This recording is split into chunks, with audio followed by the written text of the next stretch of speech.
a reasonable goal to have today to live till you're like 150, 200, or even longer? That 150 is my goal, and it's not only my goal, it's also my goal for my husband. The ability to harness the power of AI and what we're already working on and already seeing have substantial benefit, I certainly do think that the future will allow us to significantly, extend our lifespan. And we're now finding that about 5% of the brain is plastic. I mean, this is obviously like a massive issue. Mindblowers, uncovering the mysteries of the future. This episode, Living Till You Are 150 Years Old and Beyond, with Kayla Barnes-Lentz and your host, Daniel Kafer. Welcome to the Mindblowers Podcast. Today we have Kayla Barnes, or is it Kayla Lentz-Barnes, with me today.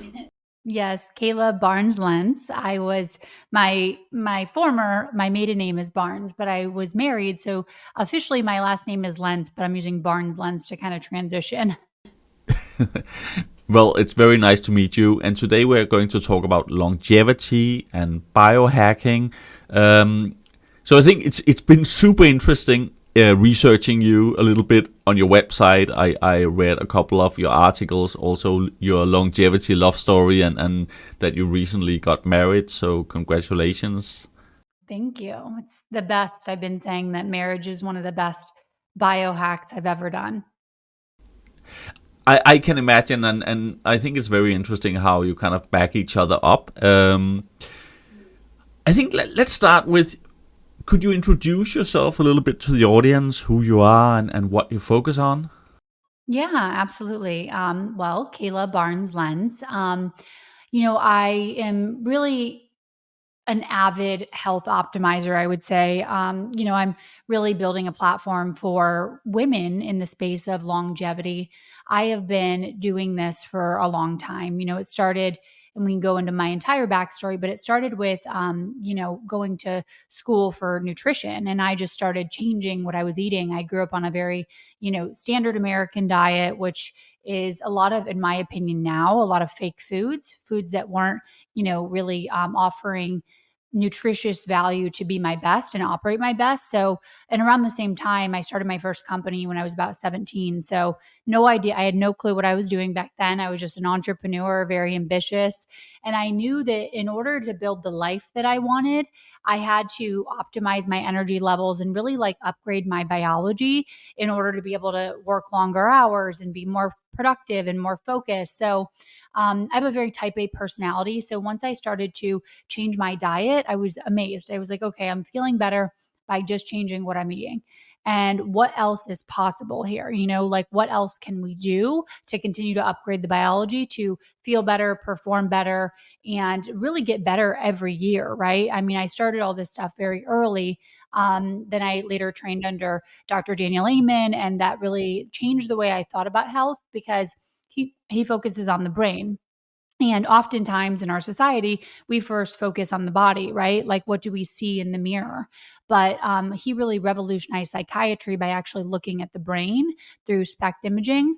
And I started to think, okay, if I want to have the absolute best life I can, I have to upgrade my brain. I have to upgrade the software, which is the way that I think, and then the hardware, which is like the inputs that I'm putting into my body, right?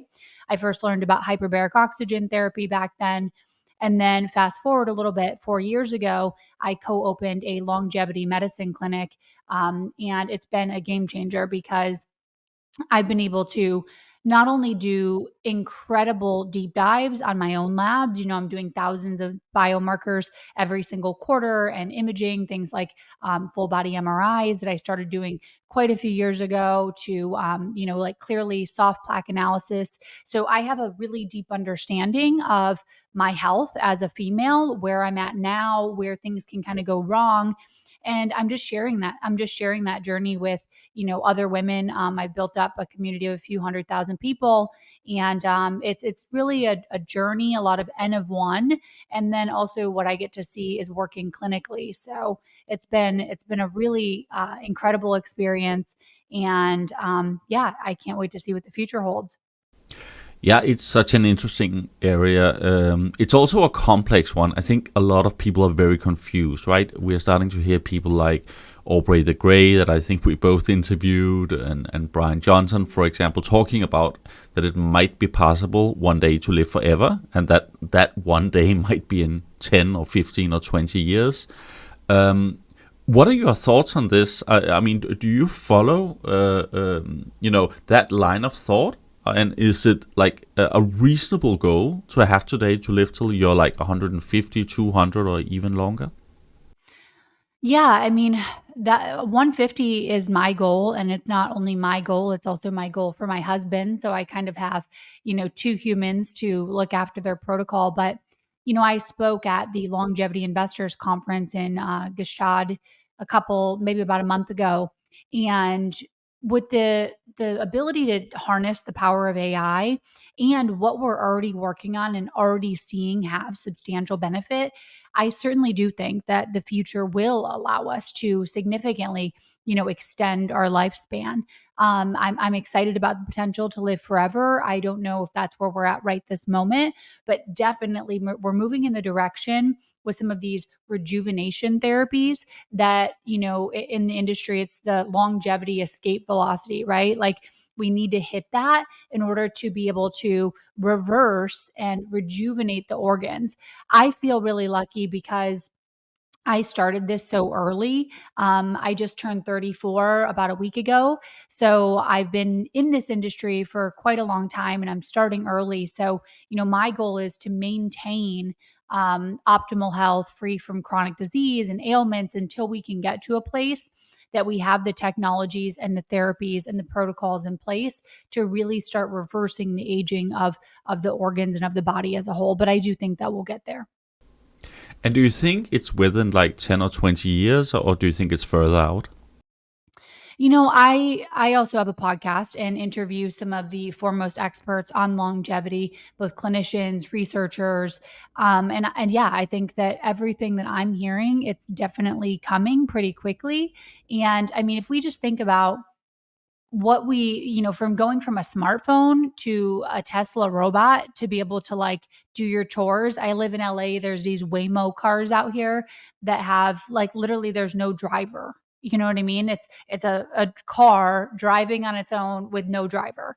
I mean, I absolutely think with the speed in which we're moving that within, 15 to 20 years, we can get to a place that we can live significantly longer. I think that is so interesting. One thing I know we both care about is to get women a bit more engaged in this debate. I can share some stats. Like, for example, on this channel, when we talk about longevity, the audience is about 98% men. But also in my own circle of friends, often when I talk to women, their response is, why would you want to live forever? Why would you even want to live much longer? I think the men tend to be a little bit more open to these kind of visionary goals. What can we do to get women more engaged? I think a lot of it has to do with where the discourse is right now. So we have incredible men that are really pushing the boundaries, right? Really like implementing these incredibly disciplined, extensive longevity protocols. But I think that we need more women. And that's a big part of why I'm doing this as a woman. And I'm really excited that, the press and, outlets are interested in picking that up because I think that we need to see a woman doing it too. And understand the reasons. I mean, for me as a woman, I don't have children yet, but it's the most exciting thing to be able to live longer, to have more time with them when I do have children and have more time with my husband. And we don't have to take the same approach necessarily that men are taking. I also feel like it's kind of in like the the technology like industry a little bit, like it's veering that way. And maybe that could be a little bit of a turnoff to women. For me, it's opposite. So my audience is, 96% women. And a lot of my friends in the space too, even that are males, also have a pretty heavy female audience. So I think that discourse is changing, but I think there's still a lot that we need to do. I think women just want to see something for women by women, right? Like it doesn't really make any sense for me to, strictly follow a male protocol because I'm not one. So I think just having more figures, more conversations like these to highlight women that are doing this, it'll be a lot more relatable. Have you felt a change in the way that longevity tech and biohacking is being received? I mean, just to give you an idea, I worked at Meta, and I think this was like 8 years ago. I brought up the idea to my boss that, there's starting to be people who are talking about rejuvenation.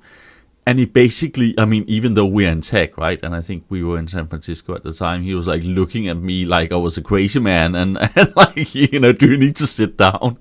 I mean, he didn't believe a word of it, right? But now I'm starting to meet people who are more like open and say, yeah, I don't really believe it yet, but I'm hearing it and, I'm at least taking in the information. But maybe you're a little bit ahead in the States. How are people receiving it now?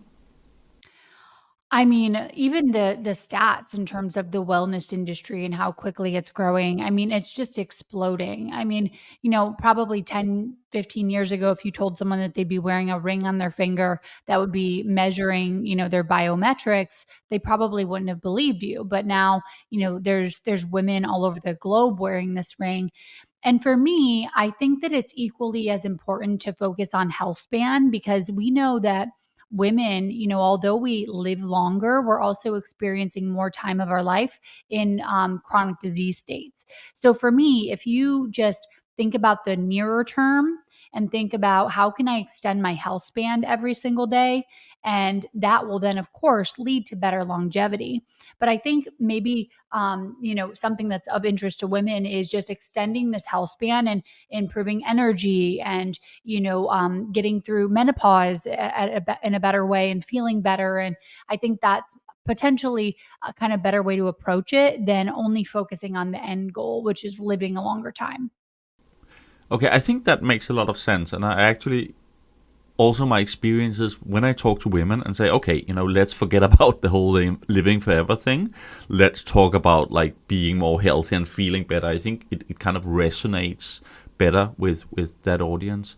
But kind of if we should move a little bit into kind of advising our audience, what would you say? I mean, if you were to split the importance of, let's say, quality of sleep, exercise and diet, and with diet you can include supplements, what percent would you attribute to each of these areas?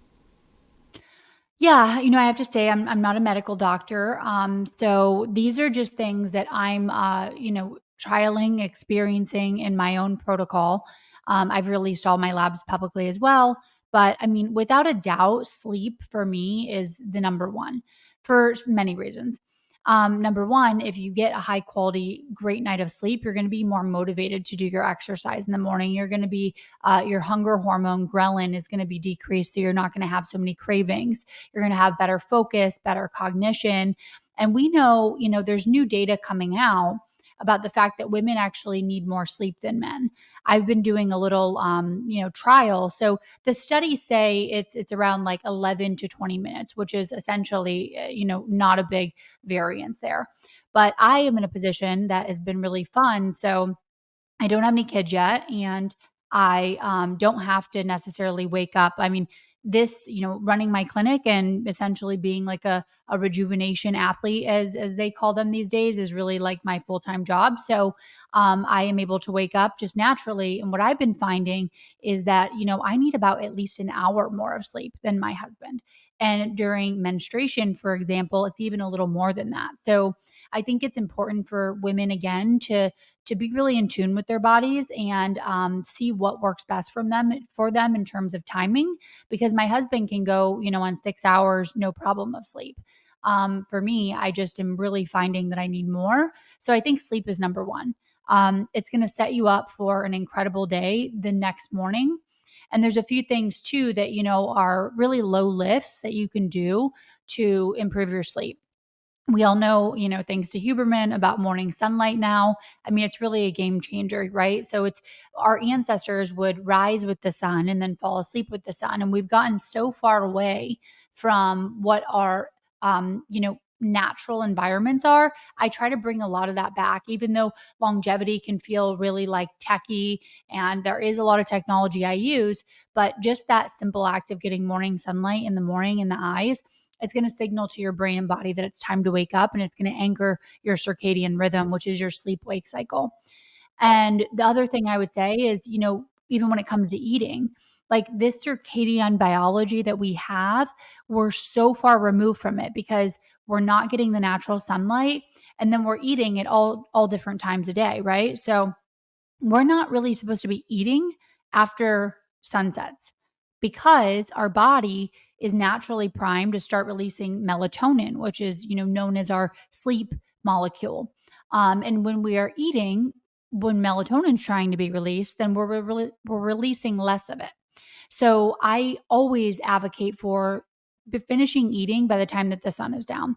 That we just had daylight savings time here in LA, so the sun is going down by like 5 o'clock. Good thing I already was eating really early. But moving up your eating window, even in research and studies, when they look at time restricted feeding windows, participants do better when it's an earlier time restricted eating. So maybe having breakfast a little earlier and then winding up your dinner earlier too. So that's really helpful. Other things like, keeping your room cool. We know that light has a massive impact, specifically blue light, on our circadian biology as well. And even a little bit of light in your room at night can disrupt your sleeping patterns. So really super dark room. Eye masks are really popular.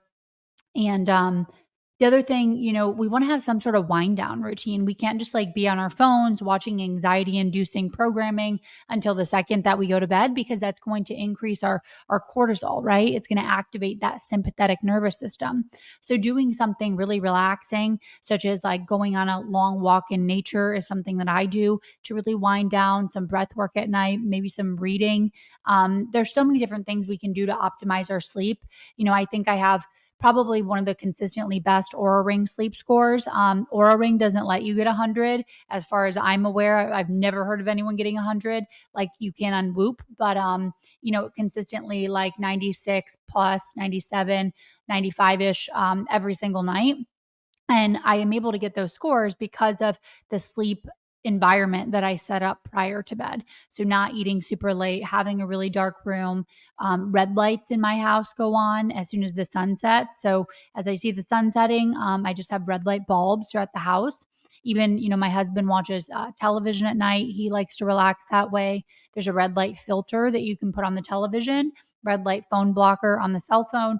All these things are really going to, help maximize your sleep quality. And they're all super affordable and easy to do.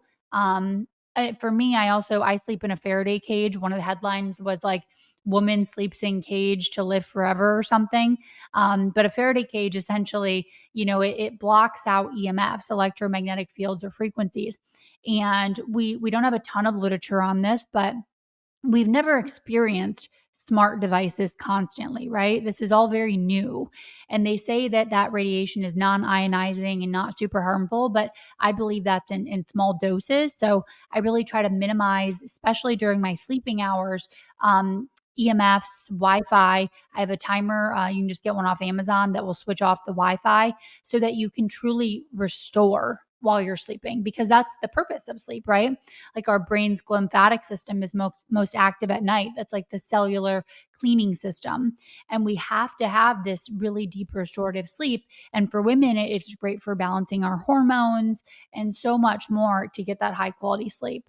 After that, I would say, exercise and nutrition are both really, really close in my opinion. I feel like women have been kind of sold, and I think this is changing, but this idea that we should just be doing cardio all the time and strength training is for men. And that's just so false, because we know that muscle is one of the most important organs for longevity. Like one biomarker that I look at for longevity is grip strength. And our mutual friend, Aubrey de Grey, when I was asking him about these biological age clocks and tests, he prefers just these older school biomarkers, gait speed, grip strength. And so when we have more muscle, we're going to have better grip strength. But the way I think about training is, yes, of course, body composition is really great to think about. But it's like when you're 80 years old as a woman, are you going to be able to put your luggage into that overhead compartment? Are you going to be able to pick up your grandchildren or great grandchildren? It's like we must have muscle mass, because especially for women, when we hit menopause, it, drops significantly. Men have a much slower kind of decline in hormones, but when we hit some of these milestones in aging, then our bone density decreases significantly, and it becomes much more difficult to put on muscle mass. So that's why for me, I have a very disciplined both cardio and strength training routine, but it's a massive focus for me, along with even compound movements. Like, you certainly want to work with a trainer to be able to execute those well, but loading the spine and loading our bones as women is so important, because we know that later in life, it's going to be much more difficult to maintain that really high quality bone and muscle mass. It's quite interesting with sleep, because I think a lot of people, that they are used to sleeping together with somebody. Either you sleep with your partner, and when you have kids, quite often one of the kids will say, I want to sleep with mom, or I want to sleep with dad. Would you recommend generally sleeping alone, or what is the optimal kind of sleeping way? It's a big topic right now, right, in the longevity industry. I personally wouldn't. So I want to sleep in the same bed as my husband. I can see the potential value in sleeping alone, right? If you're really trying to dial in your sleep score. But we also have to think of another component of longevity, and that's our social connection, right? So we know that loneliness can be as dangerous in terms of health decline and mortality as smoking. So to isolate yourself from someone that you love, that to me doesn't make the most sense from a longevity perspective. I mean, if your partner is wrecking your sleep, then maybe that's something to look at. But for me, I mean, I sleep in the same bed as my husband every night. We're also on the same routine. So that's why it is, important, hopefully, that you and your partner can kind of be aligned with your health goals, because we go to bed at the same time. He wakes up a little earlier, but I'm not a fan of that. I think that if you have a partner, it's also incredibly beneficial to your health to maintain that close bond. Thanks. That's quite interesting. I think I saw a video with Brian Johnson where he kind of was advocating for sleeping alone. So it's interesting to hear a different perspective. And also I heard that especially men live quite a lot longer if they're married. It's actually the opposite I heard from women, which is a little frightening. But let's talk about food a little bit, because I think, at least for me, this is one of the most difficult things where I'm trying to restrict myself. In terms of, for example, alcohol, I'm trying to drink less wine than I did before. I'm even considering giving it up completely. But I'm also, for example, drinking way too much, like Coke Zero, for example. If we should kind of look at the worst habits that, we should get rid of, I know smoking would be up there, obviously. But which ones would you say is the top 10 to get rid of? Top 10. Okay. Or top 3, that. Maybe. Let's make it simpler. Yeah. Well, we'll start with 3, and I'm sure we'll add on more as we go. So, number 1, I would say sedentary behavior. We're just not meant to be sitting all day. So we have to get up. And those buckets, the way that I see them, are we have low level movement, which is just walking. I see that as something we should strive to hit at about 10,000 steps a day. I know that that's kind of an arbitrary number, but the more moving, the better. I think most Americans specifically are somewhere around 3,300 steps per day. So we definitely want to bump that up. It's great for improving blood flow and just, incredible for even cognition, even creativity, but also good just to move our body. And then we have the second bucket of, strength training and intentional exercise. Super important. I even go a little bit further, and I do VO2 max training, which we now know is a marker of longevity. And then I have, my general cardiovascular training. So I kind of have splits where I'm doing VO2 max training twice per week. Maybe you could explain exactly what that is, the VO2 max training. Yeah, essentially it's a measurement of how well you're utilizing oxygen and how much oxygen you can intake. So we know if you have a low VO2 max, you're not able to even push yourself very hard and your lungs aren't working to an optimal capacity. So I also do, we can talk about some biometrics that I do at home that are kind of easy, like a spirometer to test lung health. But VO2 max training, the way I do it, for anyone that wants to implement this, it's not fun. I'll say that up front, but it's 4x4. So I'm doing 4 minutes of all out sprints followed by 4 minutes of light, kind of just jog or slow or walk. And then going into 4 more minutes of speed. And I'm doing that 4 times. So that's going to be, it's like you're all out intensity at that point. So you're going all out and then you're bringing it down and then you're going all out. So it's really good for lung health, overall cardiovascular health. So super, super important. Then that's another thing that you can just, do at home for free or do on a treadmill. You can run outside. So VO2 max is something that is, important for longevity. And these things all make sense, right? Like we're measuring grip strength because it's a proxy of overall muscle and strength in the body. We're looking at VO2 max because we want to see how the lungs are functioning and how our body's utilizing oxygen. We're looking at things even like gait speed, which is how quickly, you can walk.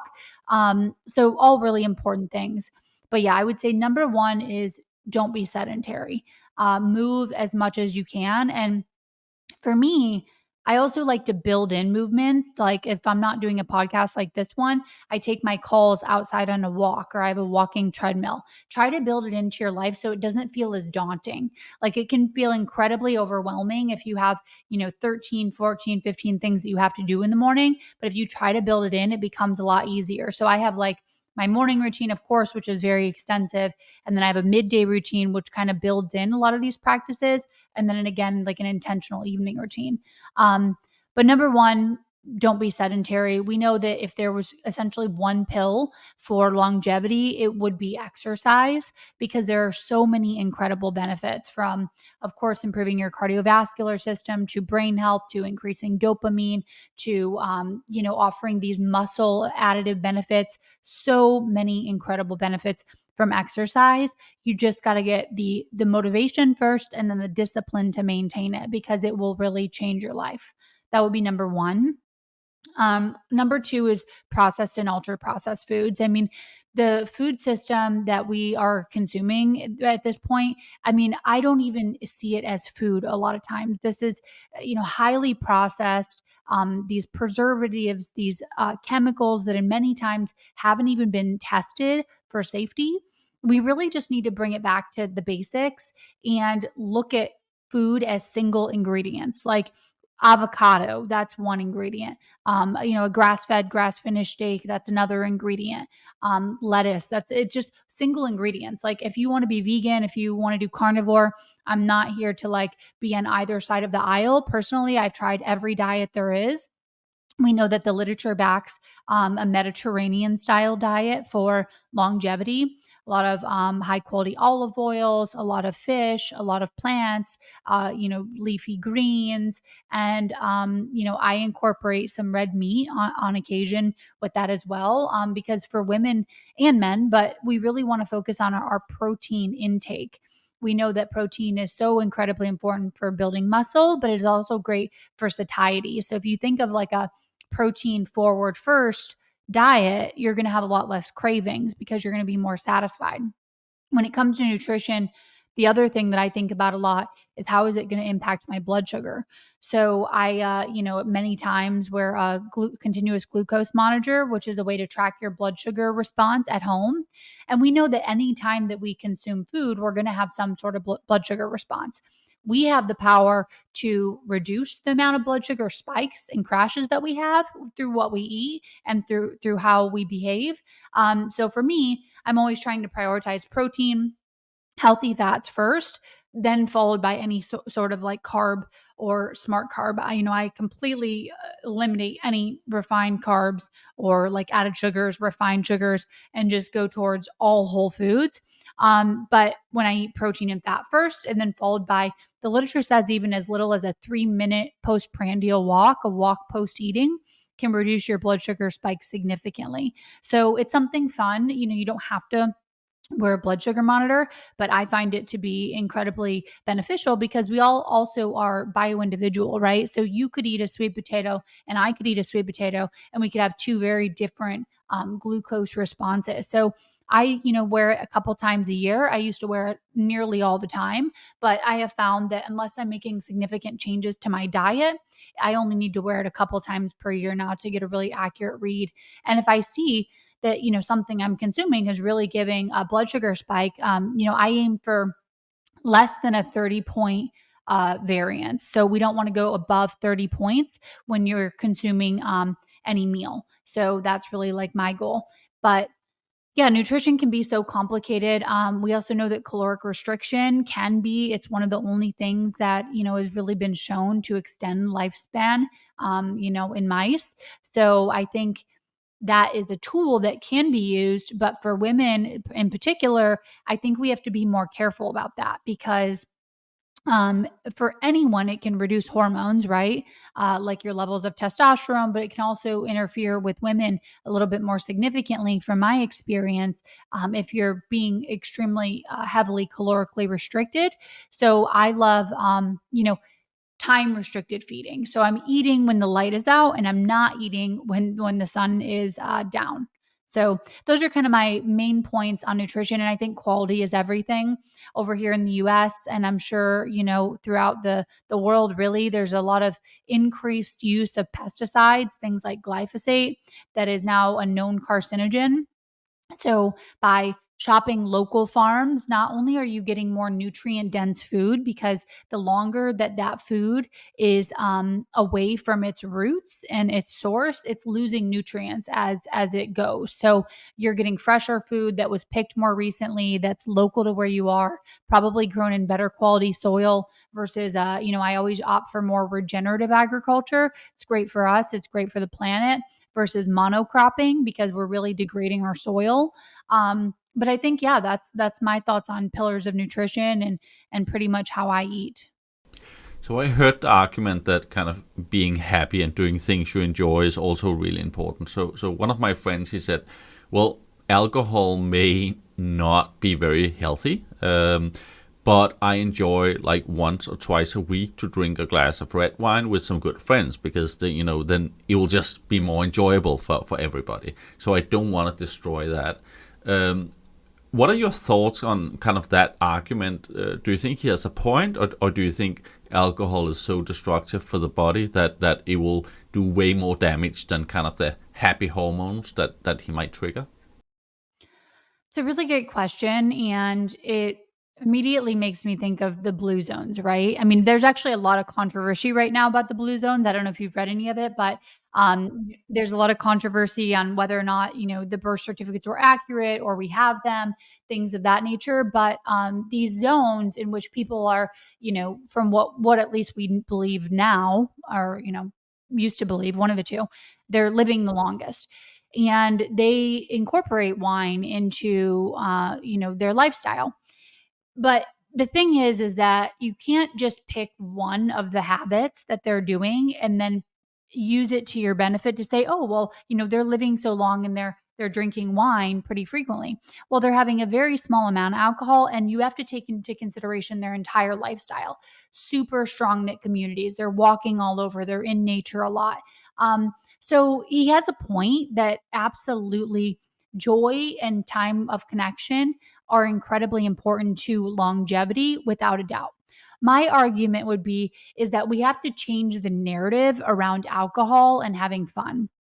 So actually, the first time when I saw, Brian Johnson's routine, and this is way before, the mainstream press came out. I think I was one of, I can't say for sure, but I was a really early interview. I interviewed him for my podcast quite a while ago because I was like, oh my gosh, this is like the only person I've ever really seen that's living a lifestyle similar to what I'm doing. And we talked a little bit about this idea that we've been so conditioned to think that we can only have fun or let loose or be social if we're tying that to alcohol. So I really would love to see that entire narrative really like flipped on its head, because I don't need that, at all. I have maybe like a half a glass of wine twice a year. And, in the future, I think that'll just go by the wayside completely because it doesn't add any value for me. If you have an Oura ring, just a really kind of baseline biometric recording, you're going to see that your HRV is significantly impacted by, depending on if you're a man or a woman and your weight and, your size, it can really cause some pretty significant changes in a negative way to your HRV. So for me, it's just not something that I need in my life. But I think we've been so conditioned to say that alcohol is the way that you relax, right? Even though, it might for a moment there temporarily put you in a more relaxed state, but when you go to sleep, the sugar is going to spike and, you're going to actually be more stressed and have a significantly decreased quality of sleep. So for me, we know that alcohol is a neurotoxin. Definitely limiting it is an absolute must for health and longevity. But I think that it would be a great place to have the discord change a little bit and us say, like for me, going to like a hot yoga class or a workout or just having friends over with, sparkling water, that's super enjoyable. That feels like social connection to me. But if you were to, let's say we're not going to have alcohol, but then that means we're not going to hang out with friends, then yeah, that's probably not the best decision either. Yeah, it's very interesting, and I think what you're mentioning here about having fun without alcohol, I think it's more common among the young generation, actually. I think if I visit people in their 20s or 30s, and I'm like, no, I would rather just have some water, they would be fine. But when I visit friends in their 50s and 60s, they would be more like, what's wrong with you? Are you sick or something if I refuse a glass of wine? So I think there's hope to change this around. Of course, for myself, I need to change it first as well. But I'm trying to set boundaries around alcohol. So saying, once a week or twice a week, or only when I'm out eating, only with friends or things like that. So that is definitely interesting to kind of see that change. What do you think, again, if we look down the list of harmful things, what do you think is more harmful, being, say, 10 kilos overweight or drinking, for example, 2-3 cans of Coke Zero a day? Do you have a sense of where you do the most damage to yourself? That's a really good question. Okay, how many, I have to ask you this, 10 kilos, how much overweight is that in pounds? Oh, yeah, so that's about 22 pounds. We know that, being overweight is certainly unhealthy, but then you also have to think about, like, the way I think about food, beverages, etc., is it's not just calories. It's literally information for your cells. So I always think, what can I put into my body, whether that be beverages or food, that's going to, rebuild my body better?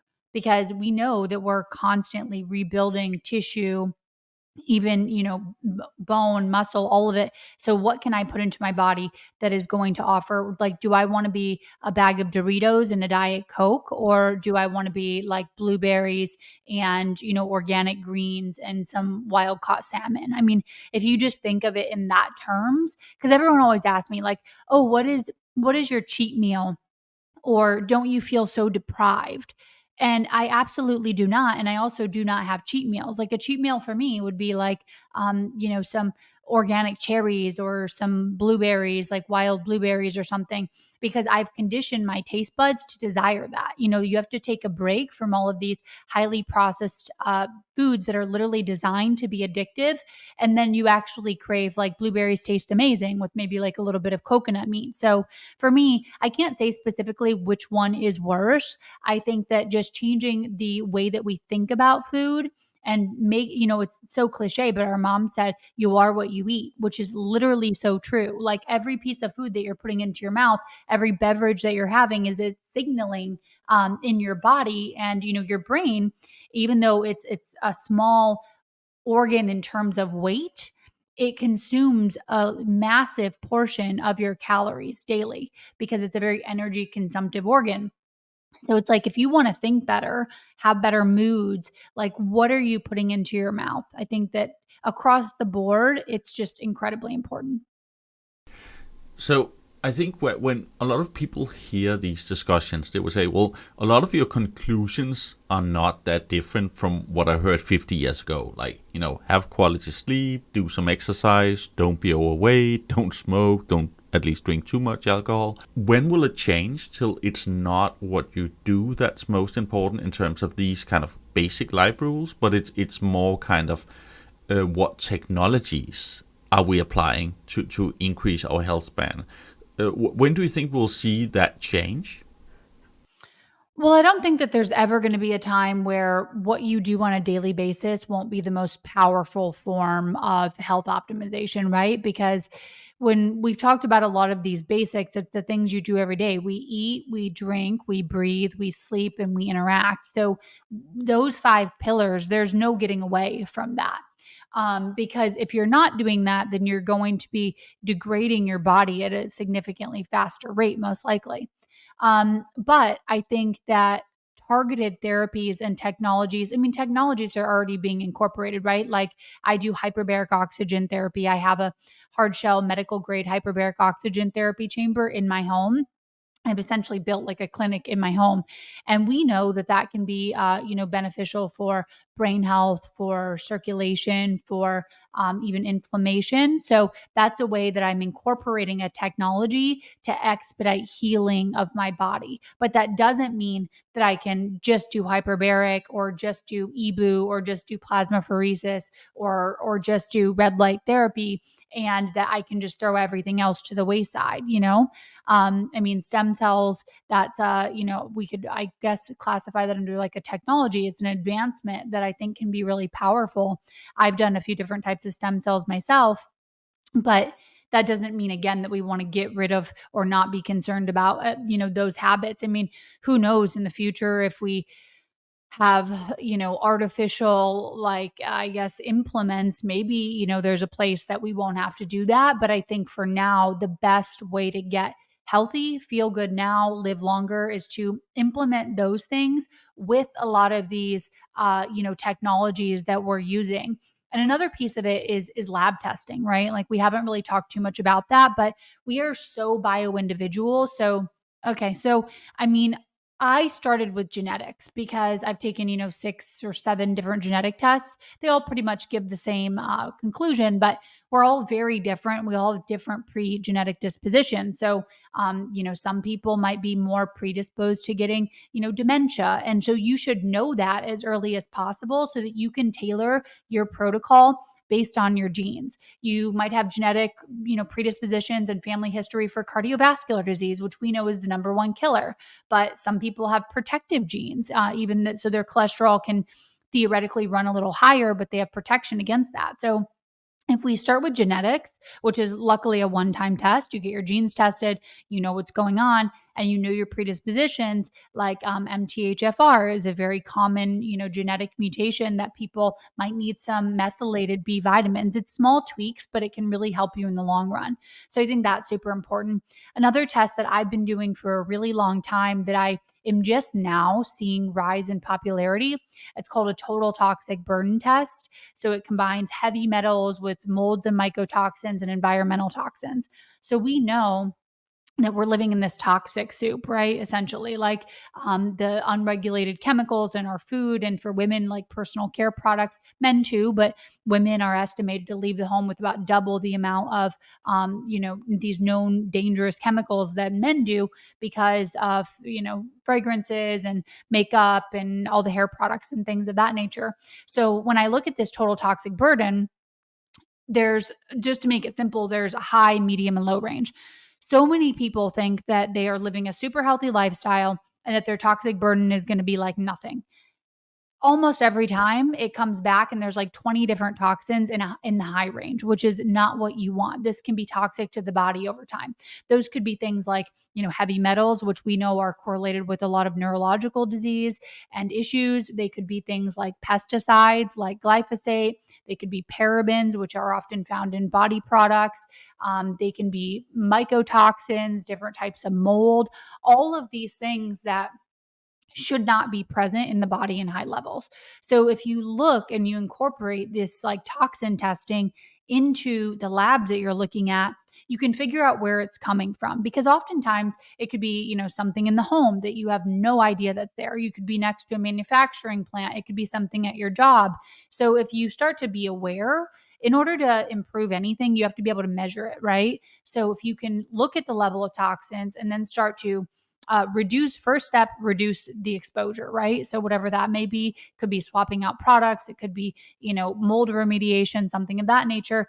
But then there's all these interesting technologies that can also help us expedite that. Technologies, therapies. So I do something called EBOO, which is essentially an ultra high dose ozone, really helps the body to detox. Also, I'm doing plasmapheresis, which is essentially pulling out your plasma. Your body regenerates your plasma, but with that plasma, it's bringing out a lot of the toxins. It can even bring out, people are using it for autoimmune conditions to reduce their load of autoimmune antibodies. So it's like identify the problem with the lab test, understand where your exposure is coming from, and then you can use some of these amazing therapies to really expedite your healing and keep those low. Like for me, I'll just always be doing, regardless of my exposure, even though I have some of the lowest toxic burden, I'll continue to do things like EBOO and things like, plasmapheresis or therapeutic plasma exchange, because I want to keep those levels low. Microplastics, I did the world's first ever microplastic test like 5 or 6 months ago. And microplastics are so pervasive, right? They're in the air, they're in our water, like mostly tap water. They're in clothing, and we're now finding that about 5% of the brain is plastic. I mean, this is obviously like a massive issue. We have to reduce our plastic use, and you can never really avoid it fully. But things like swapping glass containers and glass, water vessels, trying to really reduce those plastic water bottles, because especially when they heat up, people just toss a crate of water into their trunk and it heats up, and these microplastics are just, really pervasive and, unhealthy for the body. We know that they're endocrine disruptors, and that's another big thing that I really look out for is my total toxic burden and how can you best detox. Like I feel like sauna these days is pretty much required for optimal health, because we've never before had a toxic burden as high as it is now. So you have to be excreting those toxins. If you don't have access to a sauna, you can, just work out really, really hard and at least get that sweat, because we excrete toxins through, urine, regular bowel movements, sweating. So we need to make sure that all of those things are optimized, for sure. And then other labs that, I think are really interesting, and let's call them proactive labs, is I'm doing, full body MRI, which is amazing, because not only can you get a baseline of where you're at, I think I did my first one when I was like 30 or 31. And so I have a baseline of what, my brain volume and my vessels and how everything looked at, a pretty young age. But also it can catch things when you have the best ability to fight them. If you catch things early, it's really, you have a much better potential outcome in terms of versus catching them really late. So I do that combined with a liquid biopsy. So it's something called a Grail test. So it actually looks for like cell-free DNA that is cancerous in the body, and that's just a blood test. So I use those two things to get ahead of the game. So I think things like that are really important. Another one that's really interesting is You get a CT angiogram and then pair that with a new AI technology called a clearly soft plaque analysis. So the standard of care in Western medicine is usually a calcium score. But once those plaques have actually calcified, then you're already in a really bad place in terms of cardiovascular health. So this is actually looking at the soft plaques, which you have more power over improving those before they become calcified. Also, soft plaques, can potentially maybe even pose a higher risk from the conversations I've had because they have the potential to break loose, whereas the calcified plaques are pretty stuck in place. So it's a combination of all the lifestyle factors, but taking advantage of these incredible tests that we have now, at home biomarkers.